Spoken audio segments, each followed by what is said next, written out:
રજોગતવા રાત થાય અને જગતની વાણી પણ થાય. જગતની વાણી મિથ્યા વાણી, એ મિથ્યા વાણીને રજૂનું સપના તોલે એમને ઘટા કરી દીધી. કારણ કે જે જગત બોલે છે એ જે પરોક્ષ વાણી, પ્રત્યક્ષ વાણી, પરોક્ષ અને પરોક્ષ, એટલે જે પરોક્ષ વાણી બોલે એ જગત, એને જગતને ઉપમા આપવામાં આવી. એટલે સંતોએ એ વાત કરી. પછી કીધું જ્ઞાન ગંગામાં જે ડૂબી ગયો તેનો ભાવ જળ સિંધુ સમાય સુકાઈ ગયો. જે સદગુરુ મહારાજના વચન પ્રમાણ અને જ્યારે એ વર્તન જ્યારે કરે એટલે એના આખા ભાવનું બંધન બાદ છૂટી જાય. જીવનનું જે બંધન છે છૂટી જાય. ભાવદ્ર સિંધુનો હશે, ભાવદ્ર સિંધુ ત્યારે સુકાય જ્યારે એ પોતાના સ્વરૂપને જ્યારે જાગી જાય અને પોતાના સ્વરૂપમાં જ્યારે એમાં ડમકી મારે એટલે પછી જગત એવું, અને જે જગતના શબ્દો છે એવું કોઈ થાય જ નહીં એની સમજમાં. પોતાના સ્વરૂપ પર આવે એટલે તારે દ્રષ્ટિ ના આવે ને એટલે પરમાત્મા છે એ બીજું કોઈ જોતો જ નહીં. એની દ્રષ્ટિમાં એમ કહે જે જ્ઞાન ગંગામાં ડૂબી જાય એ સમૃદ્ધ શરીર બીજું કોઈ એને દેખાય જ નહીં. જ્યારે સ્વરૂપનું જ્ઞાન થાય એટલે આ બીજું પરમાત્મા શરીરનું કોઈ બીજું દેખાતું જ નથી. અમને મહારાજે વાત કરી. હવે પરમાત્માના સ્વરૂપ આ બે છે, એક નિર્ગુણ સ્વરૂપ અને એક સગુણ સ્વરૂપ. હમણાં મહારાજે સારી વાત કરી કે એક નિર્ગુણ સ્વરૂપ અને એક સગુણ સ્વરૂપ. હવે જે સગુણ સ્વરૂપની વાત આવી તો અમે હાલમાં પ્રતિજ્ઞા ભાઈએ લીધી. ભાઈએ જે પ્રતિજ્ઞા લીધી એ પ્રત્યક્ષ સ્વરૂપ, સગુણ સ્વરૂપ, એ સગુણ સ્વરૂપ પરમાત્મા પ્રત્યક્ષ છે. પિતા એ સગુણ સ્વરૂપ એ પ્રત્યક્ષ ભગવાન છે. પિતા એ પ્રત્યક્ષ સગુણ સ્વરૂપ ભગવાન છે અને માતા એ સગુણ સ્વરૂપ બે એક જ સ્વરૂપ છે.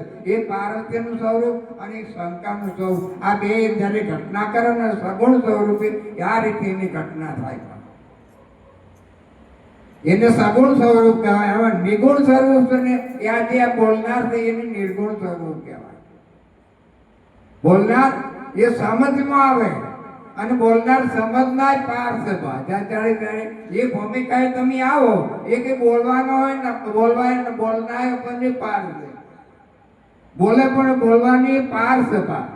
જ્યારે તમે વિચાર કરો ને એટલે બોલવાના પાર છે. બોલવાનો, કારણ કે જે બોલનારની જ્યારે ઈ આઈનો ભાર હોય ને એટલે એ બરાબર તમે જ્યારે ધ્યાન લગાવો ને એટલે પછી ઈ આઈને પછી બોલવામાં વિરામ થઈ જવું પડે. પછી બોલવાનું બંધ થઈ જાય.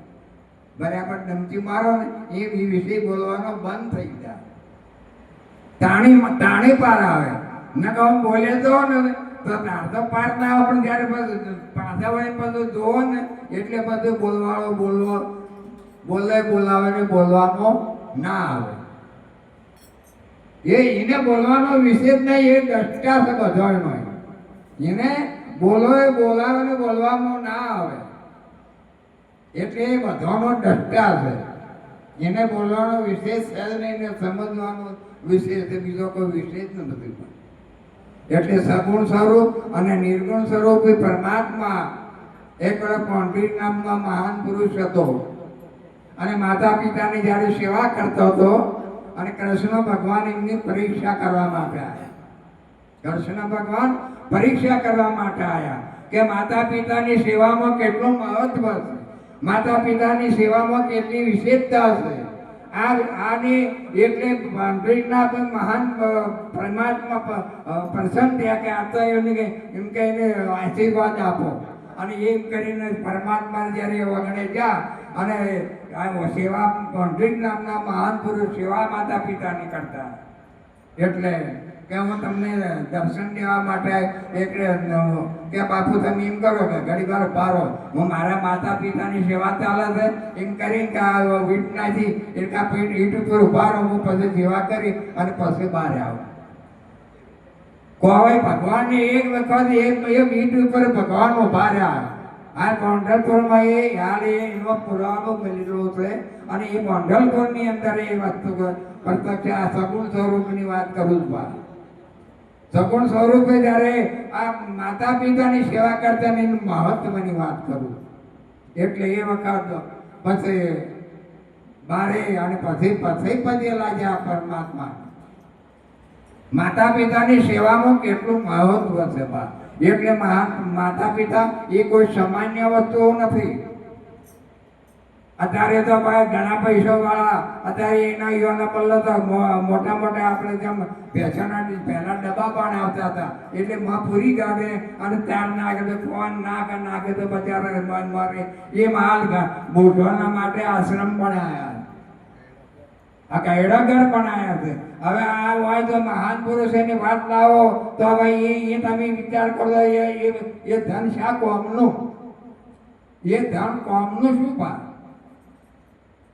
ધંધો સાચો ધંધો માતા પિતાના શરમણ થવી જો એ અર્પણ થઈ જાય તમારું બધું આખું પરિપૂર્ણ થઈ જાય. એનાથી બીજું તમારે કોઈ કરવાનું જ નથી.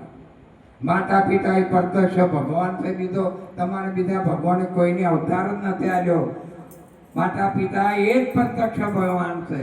બીજા કોઈ ભગવાન તમને અવતાર નથી આવ્યો ભાઈ. એટલા માટે સંતોએ આ વાત કરી છે ભાઈ. આટલું બોલી મારી વાણી વિરામ કરું છું. સદગુરુ મહારાજ જય.